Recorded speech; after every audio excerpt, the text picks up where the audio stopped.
दोस्तों अज की जी वीडियो है ये हयात रसूल डेयरी फार्म की वीडियो है। इस फार्म के ओनर तारक गोंदल साहब ने साढ़े बड़े ही प्यारे भाई ने। इन्हों के फार्म के उत्ते ये अज तो तकरीबन 3 साल पहले इन्होंने 3.5 साल पहले इस फार्म का आगाज़ किया। इस फार्म की बुनियाद रखी सी। इस तो पहले अपना फार्म देसी तरीके के नाल चला रहे सी। चंद एक मझां सन, चंद एक गावां सन इन्हां दे कोल। इन्हां नूं शौक बनया है कि असीं जनाब अपने आप नूं थोड़ा जिहा बिजनस वाले पासे लैके आईए। जिहड़ियां लोकल ब्रीड सी उहदे तो बिजनस नहीं सी लै रहे। ਉਹਦੇ 'ਚ ਕਿਸੇ ने दुध देता तो देता, किसी ने दुध नहीं दिता। अगर 10 किलो वाली मझ नहीं मिली तो टीका नहीं लाना। कंसैप्ट ये सीगा इन्हां दा। इन्हां नूं आहिस्ता आहिस्ता इन्होंने अपना माइंड चेंज किया, अपने आप नूं इस बिजनस वाली साइड पर लियाए ने। इनू इन्होंने कॉरपोरेट किया, कमर्शल किया। ਉਹਦੇ 'ਚ आके इन्होंने बछियां परचेज कीतियां ने। एक दिन तो शुरू होके 30 दिन वाली बछियां जिन्हां दी कीमत अज तो 3.5 साल पहले इन्होंने 1 लाख तो शुरू होके 1,30,000 तक की बछी परचेज करके लियाए सन। नॉन टैक्नीकल बंदे सन। नॉन टैक्नीकल तो मुराद है कि देसी तरीके नाल फार्मिंग करने वाले बंदे सन। उन्होंने बछियां ते इन्होंने मेहनत की। और मज़ेदारी की गल यह है कि 3 साल के अंदर इन्हों को तीसरे सूए 3.5 साल के अंदर इन्हों को तीसरे सूए वाली गां जी है ना वो प्रैगनेंट हो चुकी है। 2 सूए सू चुकी है, तीसरे सूए की प्रैगनेंट हो चुकी है। और इन्होंने अपने फार्म के अंदर इतनी क मेहनत की है। मैनू याद आ अजे भी कि रात 12 बजे भी इन्होंने परेशानी बनती थी तो फोन करते थे कि बच्ची जी उन्हें दुध नहीं पीता। दिन च 5 टाइम भी इन्होंने दुध पिलाया। जी चीज़ इन्हों की समझ आई है, जी इन्होंने डॉक्टरों ने रबता करके बच्चों की जरूरत वास्ते इन्होंने चीज़ समझ आई, इन्होंने वो मेहनत की है। और अज माशाअल्लाह इन्होंने कोल तकरीबन 70 के करीब जोड़ा ना हार्ड है जानवरों का। और इंतहाई खूबसूरत, इंतहाई दुधियाल जानवर। इन्हों के कोलों पीक का जोड़ा दुध किया है ना एक गां ने मेरी नज़र के अंदर उन्हें 12,700 कितने लीटर थी 784 लीटर पीक का दुध 305 दिन का किया है। अगर असी इनू प्लस माइनस करिए तो साढ़े को एक गां 2 गावां के पैसे बचा के जाती है। मैं अक्सर फार्मर में मशवरा देना वा अपने फार्म के अंदर अच्छी ब्रीड का इंतखाब करो। अगर तुहाडे कोल अच्छी ब्रीड होएगी ना तुहाडे कोल दुध की पैदावार ज़्यादा होएगी और तुहाडा मुनाफा ज़्यादा होएगा। एक फार्मर है वो असी खड़े होंगे कहने यार 150 रुपये दुध का रेट है, तेरे को 10 किलो वाली गां खलोती है, तू जनाब खुश है इस चीज़ के उत्ते? कहना जी मैं बिल्कुल खुश नहीं है, रेट 200 या 250 होना चाहिए। इस फार्म के उत्ते आके असी गल करते हैं कि जी अगर तुहाडे कोल 10 किलो की एवरेज होए दुध की और तुहाडा दुध 150 रुपये जाए एक कदी भी नहीं खुश होणगे। इन्हां दे फार्म के उत्ते दुध की एवरेज 28-28.5 लीटर की है। अगर तुसी 150 के हिसाब नाल प्लस माइनस करो तो फिर ये फार्म फिजिबल है। इहो जिहे फार्म के उत्ते एवरेज इन्नी होना चूँकि इस फार्म से अखराजात बहुत ज़्यादा ने दूसरे फार्मां की निस्बत। अगर इत्थे दुध की प्रोडक्शन तुहाडी 25 लीटर प्लस होएगी ना तो तुहाडा फार्म फिजिबल होएगा। एक गां तुहानूं 1 साल तो बाद कम अज़ कम 2 गावां जिन्नी बचत दे के जाएगी। इस हवाले नाल तारक साहब नाल गल करते हैं कि ये फार्म इन्हां नूं शौक कित्थों बनिया इस फार्म का तो इन्होंने किस तरह इस फार्म का आगाज़ किया है और कितना टाइम पहले किदों इन्होंने पहली बच्ची परचेज की थी। अज कितना टाइम हो गया जी तारक साहब? 2021 के 9वें महीने की 6 तरीक तक पहलियां बच्चियां परचेज की ईस्टर्न डेयरी फार्म लाहौर तो उत्थों असीं परचेज करके फिर असीं उन्हां कोल लैंदे रहे। तकरीबन असीं 30 बच्चियां लईआं। वो 30 बच्चियां जिहड़ियां उन्होंने असीं पालिया उन्होंने फिर असीं सैमीनेशन की अच्छी ABS कंपनी तो बीज है। ਉਹਦੇ ਨਾਲ ਕਰਨ ਤੋਂ ਬਾਅਦ ਅਸੀਂ ਸਾਡੇ ਕੋਲ ਬੱਚੇ ਆ ਗਏ ਸਾਡੀਆਂ ਆਪਣੀਆਂ ਜਿਹੜੇ ਘਰ ਦੇ ਬੱਚੇ ਉਹ ਵੀ 5 ਸਾਡੇ ਸੂ ਗਏ ਹਨ। ਉਹਨਾਂ ਨੇ ਅੱਗੇ ਅਸੀਂ ਜ਼ਿਆਦਾ ਸੈਕਸ ਤੋਂ ਜਿਹੜਾ ਡੋਜ਼ ਇਸਤੇਮਾਲ ਕਰ ਰਹੇ ਹਾਂ ਕਿ ਸਾਡੇ ਕੋਲ ਜ਼ਿਆਦਾ ਜਿਹੜੀਆਂ ਨੇ ਬੱਚੀਆਂ ਹੀ ਆਉਣ। ਸਾਡੇ ਕੋਲ ਅਲਹਮਦੁਲਿਲਾ ਜਿਹੜਾ ਉਹ ਜ਼ਿਆਦਾ ਬੱਚੀਆਂ ਹੀ ਆ ਰਹੀਆਂ ਨੇ ਤੇ ਤਕਰੀਬਨ ਸਾਡੇ ਕੋਲ ਜਿਹੜੀ ਇਸ ਟਾਈਮ 28-28.5 ਦੀ ਐਵਰੇਜ ਤੇ ਚੱਲਦੀ ਹੈ। अच्छा तारक साहब एक सवाल छोटा जिहा ऐड करदा कि तुहाडे कोल ਜਿਹੜੀਆਂ ਤੁਸੀਂ ਬੱਚੀਆਂ ਪਰਚੇਜ਼ ਕਰਕੇ ਲਿਆਏ ਸੀ ਜਿਹੜੀ ਸਭ ਨਾਲ ਪਹਿਲੀ ਬੱਚੀ ਤੁਹਾਡੇ ਕੋਲ ਕ੍ਰਾਸ ਹੋਈ ਸੀ ਉਹ ਕਿੰਨੇ ਉਮਰ 'ਚ ਜਾ ਕੇ ਕ੍ਰਾਸ ਹੋਈ ਸੀ? ਉਹ 12 ਮਹੀਨੇ ਦੀ ਹੋ ਗਈ ਹੈ। 12 ਮਹੀਨੇ ਤੇ ਇੱਕ ਦਿਨ ਦੀ ਹੈ ਜਿਸ ਦਿਨ ਉਹ ਕ੍ਰਾਸ ਹੋਈ। ਜਦੋਂ ਸੂਈ ਆਈ ਉਦੋਂ ਉਹ 20 ਮਹੀਨੇ ਤੇ 20 ਦਿਨ ਦੀ ਉਮਰ 'ਚ ਯਾਨੀ ਕਿ ਉਹ 262 ਦਿਨ ਉੱਤੇ ਸੂ ਗਈ ਹੈ यानी कि ਪ੍ਰੈਗਨੈਂਟ ਹੋਣ ਤੋਂ 262 दिन बाद। ਸਾਡੇ ਮੋਸਟਲੀ ਫਾਰਮਰ ਇੱਕ ਸਵਾਲ ਕਰਦੇ ਨੇ ਕਿ ਜਾਨਵਰ ਜਿਹੜਾ ਉਹਨਾਂ ਨੂੰ 6 ਦੰਦ ਕਰਕੇ ਸਵਾਉਣਾ ਚਾਹੀਦਾ ਹੈ, ਜਵਾਨ ਹੋਵੇ, ਦੁੱਧ ਚੰਗਾ ਕਰਦਾ ਹੈ। ਤੇ ਜਿਹੜੀ ਤੁਸੀਂ ਮੂੰਹ 'ਚੋਂ ਖੀਰੀ ਸਵਾ ਲਈ ਹੈ ਉਹਦਾ ਪੀਕ ਦਾ ਦੁੱਧ ਕਿੰਨਾ ਰਿਹਾ ਤੁਹਾਡੇ ਕੋਲ? ਸਾਡੇ ਕੋਲ 48 ਲੀਟਰ 48 ਲੀਟਰ ਪਰ ਡੇ ਦਾ। पर डे का। एक नंबर गाँव साडी को खलोती अजे भी नहीं ठीक है। तीसरे सूबे में प्रैगनेंट है उसका 48 लीटर जो वो साढ़े को एवरेज चल रही है एवरेज 48 लीटर की। फार्म की एवरेज दोस्तों तुहानूं पता लग गया है कि 28-28.5 लीटर की एवरेज है। उस तो इलावा तारक साहब ये दसो कि ਸਾਡੇ ਮੋਸਟਲੀ ਫਾਰਮਰ ਜਿਹੜੇ ਨੇ ਉਹ ਗਾਵਾਂ ਪਰਚੇਜ਼ ਕਰਕੇ ਲਿਆਉਂਦੇ ਨੇ ਵੱਡੇ ਹਵਾਨੇ ਦੇ ਕੇ, ਉਹਨਾਂ ਨੂੰ ਦੇਸੀ ਮਾਹੌਲ 'ਚ ਰੱਖਦੇ ਨੇ, ਦਰਖਤਾਂ ਦੀ ਛਾਂ ਥੱਲੇ ਜਾਂ ਬਰਾਮਦਿਆਂ ਦੇ ਵਿੱਚ ਰੱਖਦੇ ਨੇ। ਫਿਰ ਉਹਨਾਂ ਨੂੰ ਜਿਹੜਾ ਨਾ ਉਹ ਗਾਵਾਂ ਜ਼ਿਆਦਾ ਗਰਮੀ ਕਰਦੀਆਂ ਨੇ, ਮੂੰਹ ਖੋਲ ਕੇ ਸਾਹ ਲੈਂਦੀਆਂ ਨੇ।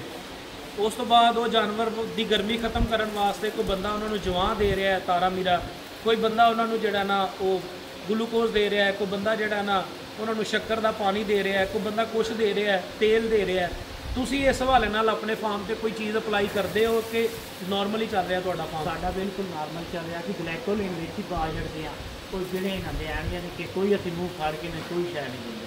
ਅਸੀਂ ਚਾਕਸਨ ਬਾਈਂਡਰ ਪਾਉਂਦੇ ਹਾਂ, ਇਹਨਾਂ ਦੇ ਚਾਕਸਨ ਕੋਈ ਮਸਲਾ ਨਾ ਹੋਵੇ ਤਾਂ ਕੋਈ ਜ਼ਹਿਰੀਲੀ ਚੀਜ਼ ਉਹ ਖਤਮ ਕਰ ਦੇ। ਠੀਕ ਹੈ। ਉਸ ਤੋਂ ਬਾਅਦ ਅਸੀਂ ਇਹਨਾਂ ਨੂੰ ਮਿਨਰਲ ਦਿੰਦੇ ਹਾਂ ਕਿ ਉਹ ਇਹਨਾਂ ਦੀ ਜਿਹੜੀ ਐਨ ਹੈ ਅੰਦਰ ਵੀ ਕਮੀ ਬੱਚੇਦਾਨੀ ਉਸ ਨੂੰ ਮਜ਼ਬੂਤ ਕਰੇ, ਔਰ ਇਹਨਾਂ ਨੇ ਕਿਸੇ ਕਿਸਮ ਦੇ ਇਹਨਾਂ ਦੇ ਫੈਟ ਦਿੰਦੇ ਹਾਂ, ਮਿੱਠਾ ਸੋਡਾ ਦਿੰਦੇ ਹਾਂ, ਹਰ ਹਰ ਚੀਜ਼ ਜਿਹੜੀ ਉਹਦੀ ਅਸੀਂ ਇੱਕ ਮਿਕਦਾਰ ਹੈ ਕਿ ਇਤਨੀ ਅਸੀਂ ਦੇਣੀ, ਉਹ ਅਸੀਂ ਉਹ ਇੱਕੋ ਵਾਰੀ ਮਿਕਸ ਕਰਕੇ ਜਿਸ ਤਰ੍ਹਾਂ ਬੰਦਾ ਔਰ ਥੈਲੇ ਮਿਕਸ ਕਰਦੇ ਉਹਦੇ ਉੱਤੇ ਪਾ ਕੇ ਅਸੀਂ ਉਸਨੂੰ ਕਲਟੀ ਦੇ ਕੇ ਉੱਤੇ ਪਾ ਦਿੰਦੇ ਹਾਂ। ਹੱਥ ਨਾਲ ਕਦੀ ਅਸੀਂ ਕੋਈ ਚੀਜ਼ ਨਹੀਂ, ਨਾ ਹੀ ਅਸੀਂ ਕੋਈ ਸ਼ੱਕਰ ਨਾ ਖੀਰਾ ਅਸੀਂ ਪਾ ਰਹੇ ਹਾਂ, ਮਿਲਕ ਸਾਡਾ ਖੀਰਾ ਹੁੰਦਾ ਉਹ ਹੀ ਅਸੀਂ ਵਿੱਚ ਪਾਉਂਦੇ ਹਾਂ, ਉਹ ਹੀ ਇਸ ਬੰਦੇ ਦੇ ਵਿੱਚ ਮਿਕਸ ਹੋ ਜਾਂਦਾ। ਮੈਂ ਇੱਕ ਚੀਜ਼ ਦੇਖੀ ਜੀ ਤੁਹਾਡੇ ਫਾਰਮ ਤੇ ਮਾਸ਼ਾਅੱਲਾ ਸਾਰੇ ਜਾਨਵਰ ਖੜੇ ਨੇ, ਇਹ ਜਾਨਵਰ ਖੜੇ ਨੇ, ਜਾਨਵਰ ਨਾਰਮਲੀ ਖਾ ਰਹੇ ਨੇ, ਲੇਕਿਨ ਇਸ ਟਾਈਮ ਤੇ ਗਰਮੀ ਦੇ ਅੰਦਰ ਸਾਡੀਆਂ ਦੇਸੀ ਕ੍ਰਾਸ ਗਾਵਾਂ ਵੀ ਜਿਹੜੀਆਂ ਨੇ ਨਾ ਉਹ ਮੂੰਹ ਅੱਡ ਕੇ ਖੜੀਆਂ ਨੇ।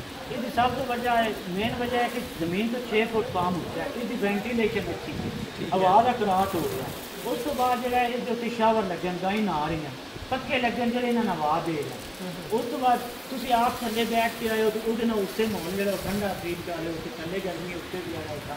ਉਸ ਤੋਂ ਬਾਅਦ ਅੱਜ ਜਿਹੜੀ ਛੱਤ ਹੈ ਨਾ ਉਹ ਹੀਟ ਲੱਗੀ ਕਿ ਹੀਟ ਉੱਤੇ ਛੱਡਦੀ ਔਰ ਠੰਡਕ ਥੱਲੇ ਨੂੰ ਆ ਰਹੀ, ਛੱਤ ਵੀ ਦਾ ਹੋਣਾ। ਠੀਕ ਹੈ। ਤੇ ਦੇਖ ਲਓ ਦੋਸਤੋ, ਇਸ ਫਾਰਮ ਦੇ ਅੰਦਰ ਇਹ ਜਾਨਵਰਾਂ ਦੀ ਖੁਰਲੀ ਹੈ। ਖੁਰਲੀ ਦਾ ਸਾਈਜ਼ ਜਿਹੜਾ ਹੈ ਤਕਰੀਬਨ 12 ਫੁੱਟ ਹੈ। ਨਹੀਂ 20 ਫੁੱਟ ਚੌੜੀ 20 ਫੁੱਟ ਚੌੜੀ ਖੁਰਲੀ ਹੈ ਜੀ। ਦੋਨਾਂ ਸਾਈਡਾਂ ਤੋਂ ਜਾਨਵਰ ਖਲੋ ਕੇ ਖਾਣਗੇ। 20 ਫੁੱਟ ਰੱਖਣ ਦਾ ਮਕਸਦ ਕੀ ਹੁੰਦਾ ਹੈ ਕਿ ਸਾਡੀ ਆਸਾਨੀ ਦੇ ਨਾਲ ਖੁਰਾਕ ਵਾਲੀ ਟਰਾਲੀ, ਖੁਰਾਕ ਵਾਲਾ TMR ਇਹਦੇ ਅੰਦਰ ਆਸਾਨੀ ਦੇ ਨਾਲ ਜਾਏ ਤੇ ਆਸਾਨੀ ਦੇ ਨਾਲ ਵਾਪਸ ਆ ਜਾਏ। ਅਸੀਂ ਅਗਰ TMR ਚਲਾਣਾ ਤੇ ਟਰੈਕਟਰ ਦੇ ਨਾਲ ਵੀ ਉਸਨੂੰ ਲਿਆਉਣਾ ਕਿ ਅੱਗੇ ਤੋਂ ਫਿਰ ਮੋੜ ਕੇ ਵਾਪਸ ਇੱਕ ਸਾਈਡ ਵਾਪਸ ਹੋ ਜਾਏਗਾ। ਇਸ ਤੋਂ 20 ਫੁੱਟ ਇਹਦੇ ਵਿੱਚ ਜਗ੍ਹਾ ਖੁੱਲੀ ਰੱਖੀ। ਅੱਛਾ, ਇਹਦੀ ਕੀ ਸਾਇੰਸ ਹੈ ਕਿ ਫਰਸ਼ ਦੇ ਬਰਾਬਰ ਤੁਸੀਂ ਜਿਹੜਾ ਨਾ ਖੁਰਲੀ ਰੱਖੀ ਹੈ? ਇਹਦੇ 6 ਇੰਚ ਦੇ ਉੱਤੇ ਤੇ ਇਹਦਾ ਜਿਹੜੇ ਸਾਡੇ ਡਾਕਟਰ ਵੱਡੇ ਜਿਹਨਾਂ ਸਾਡਾ ਫਾਰਮ ਹੈ ਵਾਜਨ ਕਿ ਜਿਸ ਤਰ੍ਹਾਂ ਗਰਮੀਆਂ ਦੇ ਵਿੱਚ ਇਹ ਖਾਣੀਆਂ ਉਸ ਟਾਈਮ ਜਿਹੜੀ ਹੁੰਦੀ ਨਾ ਇਹਨਾਂ ਦੀ ਗਰਮੀ ਉਹ ਇਸ ਨੂੰ ਖਾਰਜ ਕਰ ਦਿੰਦੀ ਹੈ ਕਿ ਇਹ ਥੋੜ੍ਹਾ ਜਿਹਾ ਠੰਡੇ ਮੂੰਹ ਕਰਕੇ ਖਾਣੀਆਂ ਔਰ ਇਸ ਦੇ ਨਾਲ ਇਹਨਾਂ ਦੀ ਗਰਮੀ ਜਿਹੜੀ ਉਹ ਸਾਰੇ ਹੋਤੀ ਹੈ ਉਹ ਹੋ। ਠੀਕ ਹੈ। ਸ਼ਾਵਰ ਕਿੰਨੇ ਟਾਈਮ ਚਲਾਉਂਦੇ ਹੋ? ਪੰਖੇ ਕਿੰਨੇ ਟਾਈਮ ਚੱਲਦੇ ਨੇ ਤੁਹਾਡੇ ਕੋਲ? ਸਾਡੇ ਕੋਲ ਤਕਰੀਬਨ 15 ਤੋਂ 20 ਮਿੰਟ ਸ਼ਾਵਰ ਲਗਾਤਾਰ ਚੱਲਦੇ, ਉਸ ਤੋਂ ਬਾਅਦ 10 ਮਿੰਟ ਸ਼ਾਵਰ ਦੇ ਸੋਲਰ ਤੇ ਸਾਡੇ ਸ਼ਾਵਰ ਦਾ। ਠੀਕ ਹੈ। ਇਹ ਜਿਹੜੀ ਜਗ੍ਹਾ ਹੈ ਤੁਹਾਡੇ ਕੋਲ, ਜਿੱਥੇ ਜਗ੍ਹਾ ਤੇ ਇਹਨੂੰ ਅਸੀਂ ਕਹਿੰਦੇ ਆ ਕਿ ਖੁਰਾਕ ਵਾਲੀ ਜਗ੍ਹਾ, ਠੀਕ ਹੈ, ਇਹ ਖੁਰਾਕ ਖਾਣ ਵਾਲੀ ਜਗ੍ਹਾ ਹੈ, ਇਹ ਖੁਰਾਕ ਖੜੇ ਹੋ ਕੇ ਖਾਣ ਵਾਲੀ ਜਗ੍ਹਾ, ਠੀਕ ਹੈ। ਇਹ ਕੁਰਲੀ ਆ ਗਈ, ਇਹ ਉਹਦਾ ਜਿਹੜਾ ਨਾ ਫੀਡਿੰਗ ਏਰੀਆ ਆ ਗਿਆ। ਹੁਣ ਇਹ ਫੀਡਿੰਗ ਏਰੀਆ ਦੀ ਸਾਡੀ ਲੰਬਾਈ ਚੌੜਾਈ ਕਿਤਨੀ ਹੈ ਇਹਦੀ ਬਣਾਈ ਤੁਸੀਂ? ਇਹ ਉੱਥੋਂ ਜਿੱਥੇ ਫਿਜ਼ੀਕਲ ਲੱਗਿਆ ਉਹਦੇ ਸਾਈਡ ਤੋਂ ਉੱਥੋਂ ਇਸ ਪਿਲਰ ਤੱਕ 20 ਫੁੱਟ ਹੈ, ਪਿੱਛੇ ਜਿਹੜੀ ਹੈ ਉਹ ਸਮਝ ਲਓ ਕਿ ਤਕਰੀਬਨ 5.5 ਫੁੱਟ ਦਿੱਤੀ ਗਈ ਜਗ੍ਹਾ ਜਿਹਦੇ ਵਿੱਚ ਗਾਂ ਬੰਦ ਦਿੱਤੀ ਹੈ। ਬਾਕੀ ਜਗ੍ਹਾ ਉਹਦੇ ਜਿੱਥੇ ਗਾਂ ਕਰਾਸ ਕਰ ਜਾਵੇ ਅਗਰ ਖਾਂਦੀ ਪਈ ਉਸਨੂੰ ਟੱਚ ਨਾ ਕਰੇ, ਇਸ ਜਗ੍ਹਾ ਥੋੜ੍ਹੀ ਫੁੱਟ। ਕਿਊਬੀਕਲ ਦਾ ਕੀ ਫਾਇਦਾ ਹੈ ਤੁਹਾਡੇ ਨਜ਼ਰਾਂ ਦੇ ਅੰਦਰ ਕਿ ਤੁਹਾਨੂੰ ਇਹ ਤੋਂ ਕੀ ਫਾਇਦਾ ਹੋਇਆ ਹੈ? ਇਹ ਸਾਡੇ ਆਮ ਦੇਸੀ ਮਾਹੌਲ ਦੇ ਵਿੱਚ ਇਹ ਚੀਜ਼ ਹੁੰਦੀ ਨਹੀਂ। ਇਹ ਡਾਕਟਰ ਦਾ ਇਹ ਮਸਲਾ ਹੈ ਕਿ ਕਿਊਬੀਕਲ ਤੋਂ ਰੇਤ ਪਈ ਹਰ ਜਾਨਵਰ ਆਪਣਾ ਉਸ ਜਗ੍ਹਾ ਤੇ ਜਾ ਕੇ ਬੈਠ ਗਿਆ। अगर उसमें गोबर या मूत्र वगैरह करना वो पीछे निकल जाना, रेत उसके साफ रहे। अगर ऐसी इसमें खुली जगह थी ना फर्क के उत्ते बैठने में जख्मी हो जाए, वजन ज़्यादा है। उस तो बाद इन्होंने जो अडर ना वो दुध वाले उन्होंने यानी कि उत्थे रिलैक्स अपने आप में फील करदियां रेत के उत्ते वो जाके ਉਹਦੇ ਵਿੱਚ ਬਾਨੀਆਂ ਉਹਦੇ ਸਿੱਧਾ ਮੂੰਹ ਕਰਕੇ ਹਰ ਗਾਂ ਵਿੱਚ ਬੈਠੀ ਉਹਨਾਂ ਦੀ ਇੱਕ ਆਪਣੀ ਮਖਸੂਸ ਜਗ੍ਹਾ ਜਿਹਦੇ ਵਿੱਚ ਜਾ ਕੇ ਬਾਨੀਆਂ ਔਰ ਰੇਤ ਤੋਂ ਗੰਦੀ ਨਹੀਂ ਕਰਦੀ। ਅੱਛਾ, ਤੁਸੀਂ ਆਪਣੇ ਫਾਰਮ ਤੇ ਸਾੜੂ ਨੂੰ ਕਿਸ ਤਰ੍ਹਾਂ ਕੰਟਰੋਲ ਕਰਦੇ ਹੋ?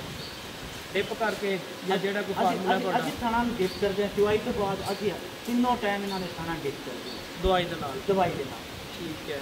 ਉਹਦੇ 'ਚ ਸਾੜੂ ਦੀ ਐਵਰੇਜ ਸਾਡੇ ਫਾਰਮ ਤੇ ਕੋਈ ਨਹੀਂ 0% ਹੈ। 0%। ਹੋਰ ਇਸ ਤੋਂ ਇਲਾਵਾ ਤੁਸੀਂ ਸਾਲ ਦੇ ਅੰਦਰ ਜਾਨਵਰਾਂ ਦੀਆਂ ਵੈਕਸੀਨਾਂ ਮੁਕੰਮਲ ਕਰਦੇ ਹੋ? ਇਨਸ਼ਾਅੱਲਾ ਜੀ। ਸਾਡੀ ਮੂੰਹ ਖੋਲ ਦੀ ਇਹ ਹੁਣ ਬਾਹਰ ਬਹੁਤ ਜ਼ਿਆਦਾ ਯਾਨੀ ਕਿ ਫਾਰਮਾਂ ਦੇ ਉੱਤੇ ਵੀ ਆਇਆ। ਅਸਾਂ ਉਹਨਾਂ 2 ਦਫਾ ਯਾਨੀ ਕਿ ਮੂੰਹ ਖੋਲ ਦੀ ਵੈਕਸੀਨ ਕੀਤੀ, ਨਾਲ ਅਸੀਂ ਉਹਨਾਂ ਨੂੰ ਕਰ ਦਿੱਤੀ ਹੈ अपना गल गोटू भी कर दी है, लैंपिक स्किन भी की। लैंपिक स्किन का सिर्फ एक बार जिन्हें यानी कि चलिया कि आ गई मगर आई नहीं है पाकिस्तान। असी उसकी भी फांसी वैक्सीन की। अज असी ਜਿਸ ਨੂੰ ਬ੍ਰੇਕਫਾਸਟ ਦੇ ਯਾਨੀ ਕਿ ਉਸ ਨੂੰ 3 day sickness 3 day sickness ਜਾਂ ਉਸ ਨੂੰ ਜਿਹੜੇ ਪੰਜਾਬੀ ਵਿੱਚ ਆ ਜੋ ਵੇਲ 3 ਦਿਨ ਦਾ ਬੁਖਾਰ 3 ਦਿਨ ਦਾ ਬੁਖਾਰ, ਉਹਦੇ ਵਿੱਚ ਆ ਜਾਣੀ ਕਿ ਮੌਤ ਨਹੀਂ ਹੁੰਦੀ, ਉਹਦੇ ਵਿੱਚ ਜਾਨਵਰ ਮਰ ਜਾਂਦਾ। ਅਸਾਂ ਉਸ ਦੀ ਵੈਕਸੀਨ ਜਿਹੜੀ ਸਭ ਤੋਂ ਮਹਿੰਗੀ ਵੈਕਸੀਨ ਹੈ ਉਹ ਸਾਡੇ ਅੱਜ ਫਾਰਮ ਤੇ ਆ ਰਹੀ ਹੈ ਤੇ ਅਸੀਂ ਅੱਜ ਉਹ ਇਨਸ਼ਾਅੱਲਾ ਕਰਾਂਗੇ। ਸਾਡੇ ਫਾਰਮਰ ਭਾਈਆਂ ਵਾਸਤੇ ਕੋਈ ਪੈਗਾਮ ਕਿ ਜਾਨਵਰ ਦੀ ਬਰੀਡ ਅੱਛੀ ਰੱਖੋ, ਜਾਨਵਰ ਨੂੰ ਤੁਸੀਂ ਅੱਛੀ ਖੁਰਾਕ ਦਿਓ। ਮੈਂ ਤਾਂ ਇਹ ਕਹਿਣਾ ਚਾਹੁੰਦਾ ਕਿ ਤੁਸੀਂ ਜਿੱਥੇ 2 ਰੱਖੇ ਨੂੰ ਤੇ 1 ਰੱਖ ਲਓ, ਉਸ ਇੱਕ ਤੇ ਖਰਚਾ ਕਰ ਲਓ ਔਰ ਅੱਛੀ ਬਰੀਡ ਅਗਰ ਤੁਸੀਂ ਉਸ ਨੂੰ ਅੱਛੀ ਸੈਮੀਨੇਸ਼ਨ ਅਗਰ ਸਾਡੇ ਪਾਕਿਸਤਾਨ 'ਚੋਂ ਕੀਤੀ ਜਾਏ, ਇਹ ਹੀ ਜਾਨਵਰ ਜਿਹੜੇ ਸਾਡੇ ਵੇਖ ਲਓ ਸਾਡੇ ਨਾਲ ਇੰਡੀਆ ਉਸ ਦੇ ਵਿੱਚ ਅੱਛੀਆਂ ਗਾਵਾਂ ਅੱਛੀਆਂ ਮੱਝਾਂ ਉਹਦੀ ਅੱਛੀ ਸੈਮੀਨੇਸ਼ਨ ਹੁੰਦੀ ਹੈ। ਅਗਰ ਇਹਦੇ ਉੱਤੇ ਅੱਛੇ ਬੀਜ ਰੱਖੇ ਜਾਣ, ਇੰਪੋਰਟਡ ਰੱਖੇ ਜਾਣ ਤੇ ਇਹ ਜਿਹੜੇ ਹੈ ਬਈ ਬੁੱਲ ਕ੍ਰਾਸ ਨਾ ਕਰਾਏ ਜਾਣ, ਉਸ ਨਾਲ ਜਿਹੜਾ ਉਹ ਤੁਹਾਡੀਆਂ ਗਾਂ ਦੀ ਜਿਹੜੀ ਹੈ ਬਈ ਉਹ ਅੱਛੀ ਪੈਦਾਵਾਰ ਜਾਂ ਦੁੱਧ ਅੱਛਾ ਦੇ ਸਕਦੀਆਂ। ਕੋਈ ਵੀ ਬੰਦਾ ਜਿਹੜਾ ਉਹ ਅੱਛੇ ਜਾਨਵਰ ਰੱਖੇ ਯਾਨੀ ਕਿ ਜਿਹੜੇ ਦੁੱਧ ਦੇਣ ਨਾਲ ਖਰਚਾ ਉਹੀ ਹੈ, ਉਹਨਾਂ ਜਾਨਵਰਾਂ ਤੇ ਉਹੀ ਹੀ ਖਰਚਾ ਹੋ ਰਿਹਾ, ਮਗਰ ਤੁਸੀਂ ਉਹਦੇ ਵਿੱਚ ਪੈਦਾਵਾਰ ਘੱਟ ਲੈ। ਦੋਸਤੋ ਬੜਾ ਅੱਛਾ ਮਸ਼ਵਰਾ ਦਿੱਤਾ ਤਾਰਕ ਭਾਈ ਨੇ ਕਿ ਅਗਰ ਤੁਹਾਡੇ ਕੋਲ 10 ਕਿਲੋ ਵਾਲਾ ਜਾਨਵਰ ਖੜਾ ਹੈ, ਤੁਸੀਂ 10 ਬੰਨਣ ਦੀ ਬਜਾਏ 5 ਬੰਨ ਲਓ, ਲੇਕਿਨ ਬੰਨੋ 20 ਕਿਲੋ ਵਾਲੇ। ਦੇਖੋ 5 ਜਾਨਵਰਾਂ ਤੇ ਇਨਵੈਸਟਮੈਂਟ ਘੱਟ ਹੋਏਗੀ, ਖਰਚਾ ਘੱਟ ਹੋਏਗਾ, ਖਾਣ ਪੀਣ ਤਾਂ ਸਾਰਿਆਂ ਨੇ ਸੇਮ ਹੀ ਕਰਨਾ ਹੈ। ਖਾਣਾ 3 ਕਿਲੋ ਵਾਲੀ ਨੇ ਵੀ ਓਨਾ ਹੀ ਹੈ ਤੇ ਖਾਣਾ 15 ਕਿਲੋ ਵਾਲੀ ਨੇ ਵੀ ਓਨਾ ਹੀ ਹੈ। ਪੇਟ ਹਰ ਜਾਨਵਰ ਨੇ ਭਰਨਾ ਹੈ, ਲੇਕਿਨ 15 ਕਿਲੋ ਵਾਲੀ ਜਿਹੜੀ ਉਹ ਤੁਹਾਨੂੰ ਪ੍ਰੋਫਿਟ ਦੇਗੀ ਜਾਂ 20 ਕਿਲੋ ਵਾਲੀ ਪ੍ਰੋਫਿਟ ਦੇਗੀ, 3 ਕਿਲੋ ਵਾਲੀ ਨੇ ਤੁਹਾਨੂੰ ਦੇਣਾ ਕੁਝ ਨਹੀਂ ਹੈ। ਅਗਰ ਤੁਸੀਂ ਆਪਣੇ ਫਾਰਮ ਤੇ ਤਰੱਕੀ ਚਾਹੁੰਦੇ ਹੋ ਤੇ ਸਭ ਨਾਲ ਪਹਿਲੇ ਨੰਬਰ ਤੇ ਜਾਨਵਰ ਦੀ ਬਰੀਡ ਤੇ ਖੇਡੋ, ਦੂਸਰੇ ਨੰਬਰ ਤੇ ਇਨਵਾਇਰਮੈਂਟਲ ਮਾਹੌਲ ਉਹਦਾ ਅੱਛਾ ਕਰੋ, ਤੀਸਰੇ ਨੰਬਰ ਤੇ ਜਾਨਵਰ ਜਿਹੜਾ ਹੈ ਉਹਦੀ ਫੀਡ ਪਲਾਨ ਜਿਹੜਾ ਨਾ ਇਹ ਕਮਾਲ ਦਾ ਰੱਖੋ, ਜਿਹਦੇ 'ਚ ਉਹਨੂੰ energy, protein, fat, fibre, minerals, vitamin ਜਿਹੜੇ ਨੇ। ਅਸੀਂ ਸਮਝਦੇ ਹਾਂ ਕਿ ਮਿਨਰਲ ਪਾਣਾ ਫਜ਼ੂਲ ਚੀਜ਼ ਹੈ। ਮਿਨਰਲ ਦੀ ਬਾਡੀ ਦੇ ਉੱਤੇ ਇੱਕ ਅਲੱਗ ਜ਼ਰੂਰਤ ਹੈ, ਹਰ ਚੀਜ਼ ਹਰ ਇੱਕ ਪਾਰਟ ਦੇ ਉੱਤੇ ਹਰ ਇੱਕ ਮਤਲਬ ਮੁਖਤਲਿਫ ਚੀਜ਼ਾਂ ਦਾ ਰੋਲ ਹੈ। ਜਿਸ ਤਰ੍ਹਾਂ ਕਿ ਮਿਨਰਲ ਦਾ ਰੋਲ ਅਲੱਗ ਹੈ ਬਾਡੀ ਦੇ ਅੰਦਰ, ਵਿਟਾਮਿਨ ਦਾ ਰੋਲ ਅਲੱਗ ਹੈ, ਪ੍ਰੋਟੀਨ ਦਾ ਰੋਲ ਅਲੱਗ ਹੈ, એનર્ਜੀ ਦਾ ਰੋਲ ਅਲੱਗ ਹੈ। ਇਹਨਾਂ ਸਾਰੀਆਂ ਚੀਜ਼ਾਂ ਦਾ ਰੋਲ ਹੈ ਬਾਡੀ ਦੇ ਉੱਤੇ। ਇਹ ਸਾਰੀਆਂ ਚੀਜ਼ਾਂ ਜਾਨਵਰ ਨੂੰ ਦੇਣ ਦਾ ਨੁਕਸਾਨ ਕੋਈ ਨਹੀਂ ਹੁੰਦਾ। ਇਸ ਫਾਰਮ ਦੇ ਉੱਤੇ ਜਿਹੜੇ ਪ੍ਰੋਟੋਕੋਲ ਨੇ ਵੰਡੇ ਤੋਂ ਹਟ ਕੇ 12 ਤੋਂ 13 ਕਿਲੋ ਵੰਡਾ ਹੈ 24 ਘੰਟਿਆਂ ਦੇ ਅੰਦਰ। ਇਸ ਤੋਂ ਹਟ ਕੇ ਇਸ ਫਾਰਮ ਦੇ ਜਿਹੜੇ ਜਾਨਵਰਾਂ ਦੇ ਪ੍ਰੋਟੋਕੋਲ ਹੈ ਤਕਰੀਬਨ 4 ਤੋਂ 500 ਰੁਪਏ ਦੇ ਦਰਮਿਆਨ ਹੈ, ਜਿਹਦੇ 'ਚ yeast, metabolites, mineral, vitamins, bypass fat, bypass protein, toxin binder, ਨਮਕ, ਮਿੱਠਾ ਸੋਡਾ ਔਰ ਸ਼ੀਰਾ, ਇਹ 10 ਐਸੀਆਂ ਆਈਟਮਾਂ ਨੇ ਜਿਹੜੀਆਂ ਰੈਗੂਲਰ ਜਾਨਵਰਾਂ ਨੂੰ 500 ਰੁਪਏ ਐਕਸਟਰਾ ਖਰਚੇ ਦੇ ਵਿੱਚ ਰੋਜ਼ ਪੈ ਰਹੀਆਂ ਨੇ। ਔਰ ਕੋਈ ਵੀ ਫਾਰਮਰ ਐਡਾ ਭੋਲਾ ਨਹੀਂ ਹੈ ਕਿ 500 ਰੁਪਏ ਐਵੇਂ ਲਾ ਦੇ ਜਾਨਵਰ ਤੇ, ਉਹਦੇ ਕੋਈ ਨਾ ਕੋਈ ਬੈਨੀਫਿਟ ਹੈ ਨੇ। ਸਾਡੀਆਂ ਜ਼ਮੀਨਾਂ 'ਚ ਦਾਤਾਂ ਦੀ ਬਹੁਤ ਕਮੀ ਹੈ, ਜਿਸ ਵਜ੍ਹਾ ਤੋਂ ਵੰਡੇ ਦੇ ਵਿੱਚੋਂ ਜਾਨਵਰ ਨੂੰ ਹਰ ਨਿਊਟ੍ਰੀਸ਼ਨ ਵਾਲੀ ਚੀਜ਼ ਨਹੀਂ ਮਿਲ ਸਕਦੀ, ਉਹਦੇ 'ਚ ਕੁਛ ਨਾ ਕੋਈ ਚੀਜ਼ ਘੱਟ ਰਹਿ ਜਾਂਦੀ ਹੈ। ਇਸ ਕਰਕੇ ਚੀਜ਼ਾਂ ਪਾਣੀਆਂ ਪੈਂਦੀਆਂ ਨੇ। ਮੇਰਾ ਮਸ਼ਵਰਾ ਸਾਰੇ ਫਾਰਮਰ ਭਾਈਆਂ ਨੂੰ, ਜਾਨਵਰ ਅੱਛੇ ਰੱਖੋ, ਦੁੱਧ ਦੀ ਮਿਕਦਾਰ ਜ਼ਿਆਦਾ ਲਓ। ਅਗਰ ਰੇਟ ਨਹੀਂ ਵਧਾ ਸਕਦੇ ਤਾਂ ਦੁੱਧ ਜ਼ਿਆਦਾ ਪੈਦਾ ਕਰ ਲਓ। ਤੁਹਾਡੇ ਦੁੱਧ ਦੀ ਜ਼ਿਆਦਾ ਪੈਦਾਵਾਰ ਦੇ ਵਿੱਚ ਤੁਹਾਡਾ ਮੁਨਾਫਾ ਜਿਹੜਾ ਉਹ ਆਪਣੇ ਆਪ ਬਣ ਜਾਏਗਾ।